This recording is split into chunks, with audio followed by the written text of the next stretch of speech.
जब सीमेंट नहीं थी तो कैसे बना ताजमहल जानकर हिल जाएंगे आप। 368 साल बीत गए, न जाने कितने आंधी तूफान आए और कितनी बार धरती डोली, भयंकर भूकंप आए, मगर आज भी शाहजहां और मुमताज की मोहब्बत की निशानी ताजमहल अपनी जगह पर ऐसे ही डटी है।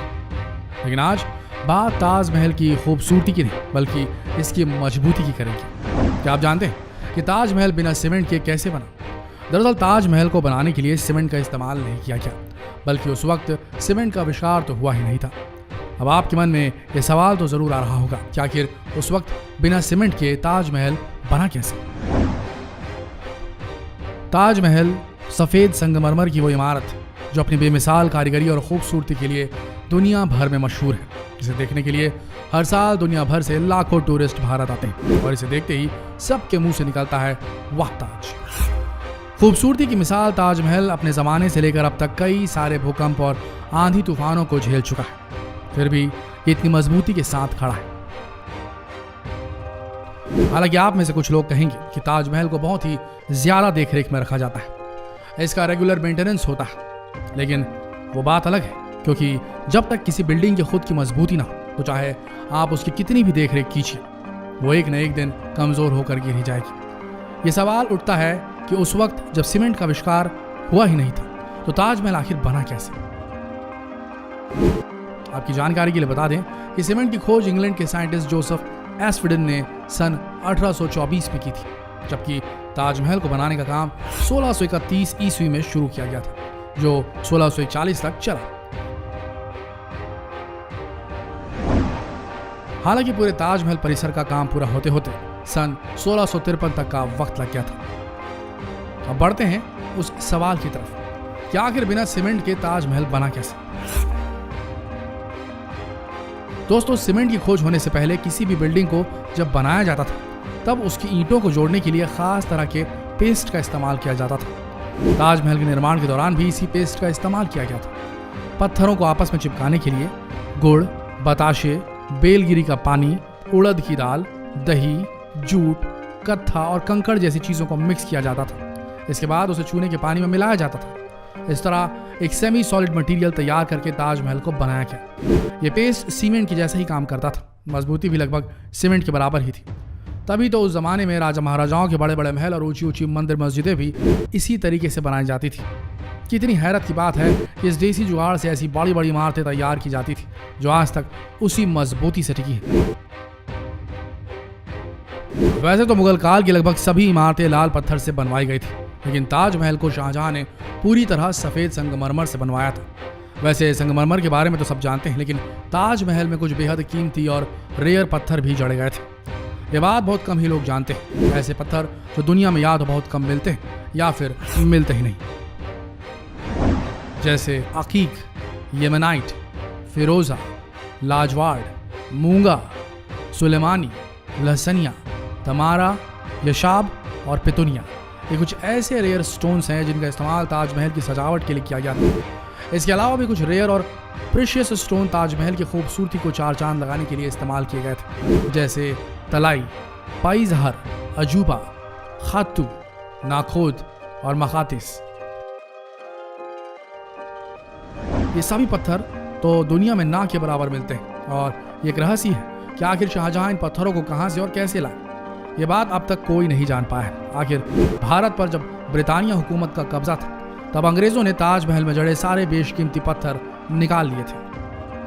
दोस्तों, जिस तरीके से ताजमहल को अजूबे और कीमती पत्थरों से सजाया गया था और पूरी तरीके से मार्बल से बनाया गया था, वो भी इतनी मजबूती के साथ, तो अब आपके मन में सवाल भी आ रहा होगा कि ताजमहल को उस वक्त बनाने में कितना खर्च आया होगा। तो जान लीजिए कि ताजमहल बनाने में उस वक्त करीब 3 करोड़ 20 लाख की लागत आई थी, जिसकी आज की कीमत 52.8 अरब रुपए होगी, यानी 827 मिलियन डॉलर।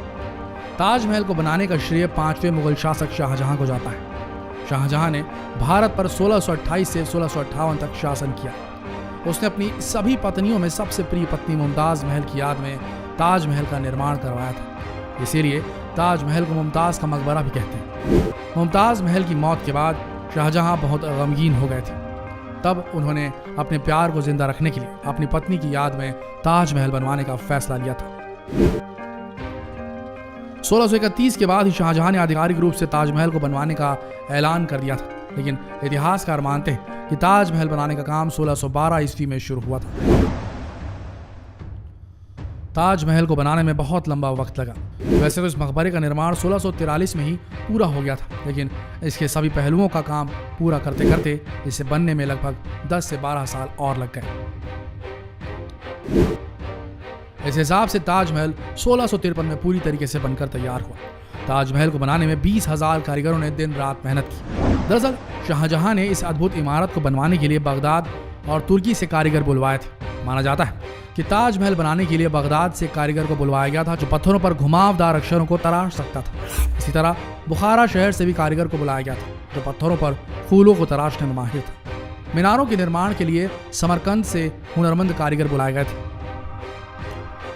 इसी तरह अलग अलग जगह से आए कारीगरों ने शाहजहां के सपनों की इस नायाब इमारत को जमीन पर उतारा था। उन सभी कारीगरों ने मुगल शिल्पकार उस्ताद अहमद लाहौरी के सुपरविजन में काम किया। कहते हैं इसके निर्माण के बाद शाहजहां ने अपने सभी कारीगरों के हाथ कटवा दिए थे ताकि फिर कभी कोई दूसरा ताजमहल खड़ा न कर पाए। जैसा कि हमने आपसे पहले ही बताया कि ताजमहल शाहजहां की बेगम मुमताज महल का मकबरा है, यानी इस इमारत की सबसे खास और अहम बात यही है। इसलिए ताजमहल के मुख्य कक्ष में शाहजहां और मुमताज महल की कब्र मौजूद है। हालांकि ये कब्र नकली है, बावजूद इसके इन्हें बहुत ही अच्छे ढंग से सजाया गया है। इनकी असली कब्र ताजमहल के सबसे निचले फ्लोर पर स्थित है, जहां जाने की इजाजत किसी को नहीं दी जाती। सिर्फ बहुत ही खास लोगों को यहाँ तक जाने की परमिशन मिलती है। पहले शाहजहां और मुमताज की असली कब्र तक जाने की इजाजत होती थी, लेकिन अब सिर्फ सालाना उर्स के मौके पर ही यहाँ इबादत होती है, जबकि टूरिस्ट दोनों की नकली कब्रों को ही देख पाते हैं।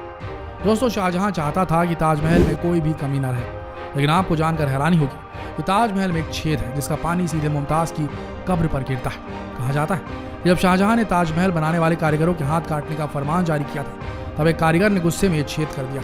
इसके अलावा ताजमहल में एक और कमी है। वो कमी ये है कि ताजमहल के 11 नक्काशीदार पिलरों में से एक पिलर गोल है, जबकि 10 पिलर तिकोने डिजाइन के हैं। दोस्तों, आपने ताजमहल के चारों तरफ मौजूद 4 मीनारों को तो देखा ही होगा, लेकिन आप में से शायद ही किसी ने यह गौर किया होगा कि ये चारों मीनारें थोड़ी थोड़ी बाहर की ओर झुकी हुई है। ऐसा इसलिए कि अगर भूकंप जैसी कोई मुसीबत आती है तो ये मीनारें बाहर की तरफ गिरे, ताकि मुख्य इमारत और उसके गुंबद को कोई नुकसान न पहुंचे।